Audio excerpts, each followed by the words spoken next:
Our first look at Valiant Smashers is here. A big 30% of you that have not smashed the ever-living crap out of that subscribe button. Smash it so you guys don't miss out. More Oz content. We have our first look at Valiant Smashers. And Valiant Smashers is going to be, it'd be the next deck build pack here. And I always love getting the chance to like analyze and take a look at what's particulars coming out here, because these arts tend to tell a lot of storytelling about what we can expect out of the themes here. So the first theme here is going to be Memento, and this is actually kind of interesting. Let's take a look at this here. So, is there anything?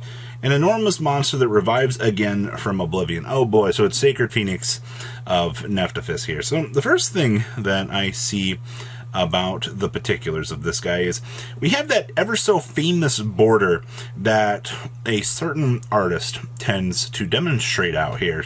Now you might remember their artwork from, you know, some of the Trick Stars, some of the other what is that, Ghost Tricks also back in the day. A lot of the, actually I think Rika's as well had this particular frame as well. So that's one tall telling sign here that you're going to get this. Also, second of all here, the fact that this I would say this is, they're probably going to classify it as a dragon, unfortunately, but this may as well be a zombie at this stage. I mean, that's the problem with Yu-Gi-Oh! You tend to have multi-purposing types of things out here. So that's one big thing that I want to point out here is you are essentially dealing with a Bejeweled Dragon. Man, this is actually just a Bejeweled Dragon.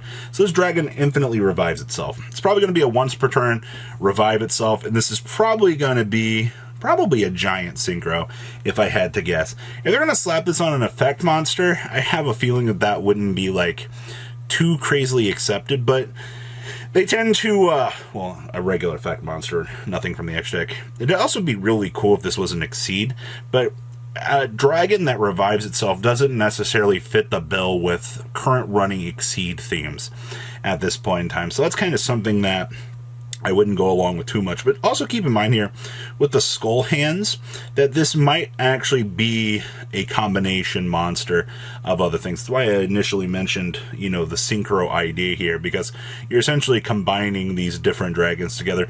I'm also assuming that this red jewel here is supposed to be the core, and then it looks like via the purple hexing here that you have on this, that you are seeing maybe a curse relic or something like that.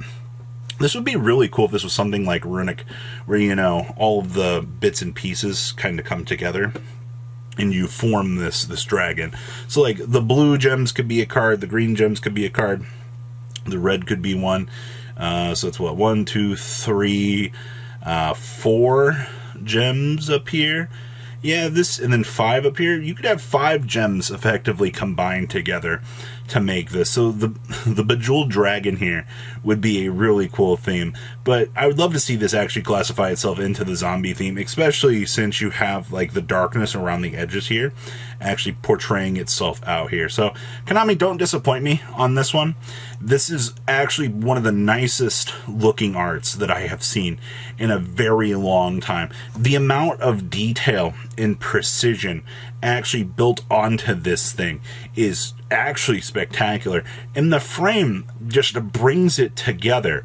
Like, I actually am very curious to know if, like, the way that the frame is built is supposed to be like more of like an Aztec theme for the dragon. But yeah, there's a lot to unpack here. I'm actually hoping that all of these themes are good, because all of them really are that cool.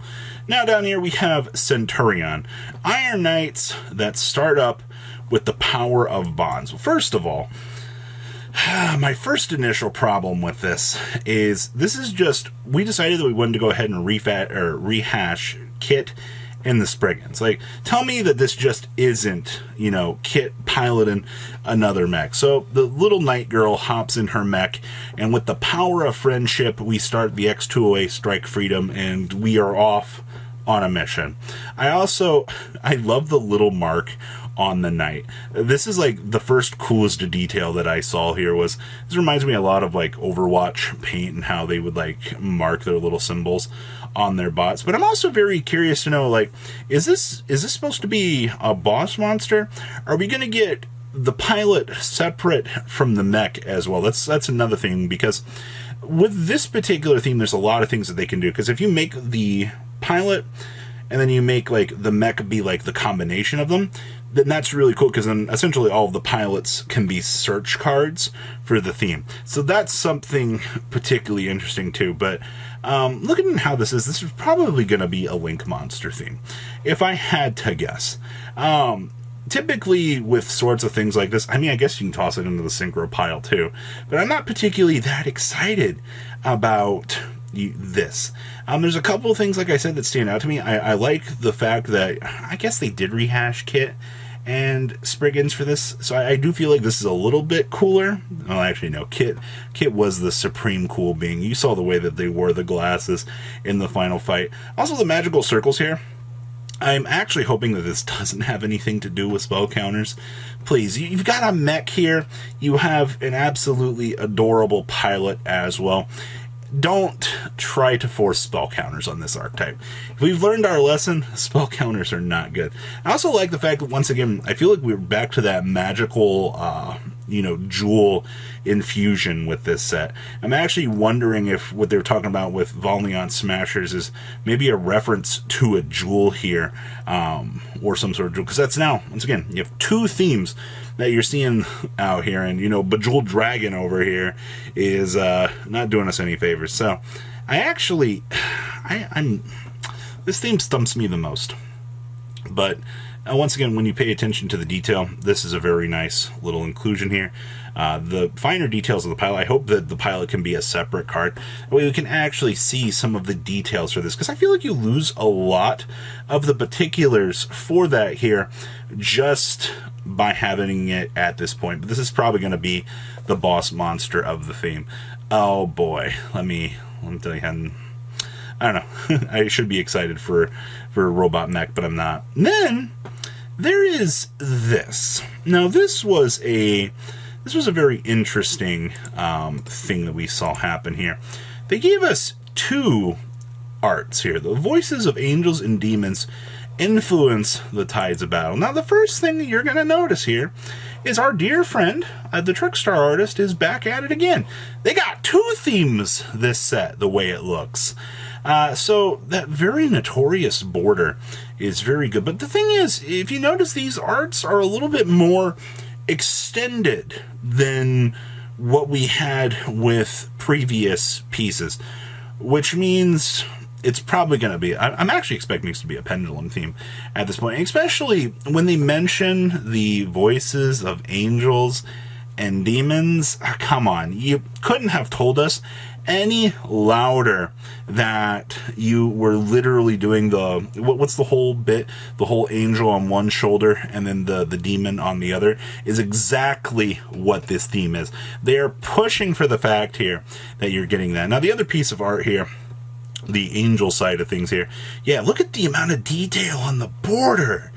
Like, this is crazy. They put a lot of time into this. This is by far some of the nicest art that I have seen to date from this game. But once again, I mean, you literally have the two on your shoulders trying to influence your decision, the good and the bad side of things. This is one of the funnier archetypes that I think they could have actually went with here for the idea. But, I mean, hey, you know what? Marketing is pretty cool for that. So, overall, everything that we got out of this set is amazing. It looks like our Trickstar artist got two themes in the set. Maybe I'm wrong, maybe they're not the same artist, but this feels like, these are both probably going to be mats at some point. Maybe they feel very complimentary. And then the dragon is just so amazing.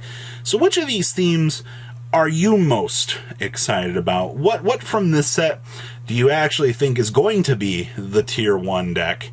Bejeweled is dragging me in, making me think it might be the best, but we'll have to wait and see, because these could be pretty good, but no, my luck, it's going to be the Crimson Dragon Centurion. So, Belmonica, Centurion, or Memento here?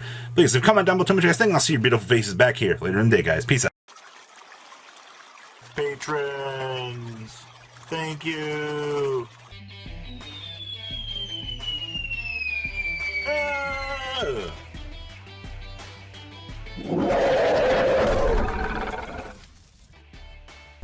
Thank you so much for watching. Check out these other videos.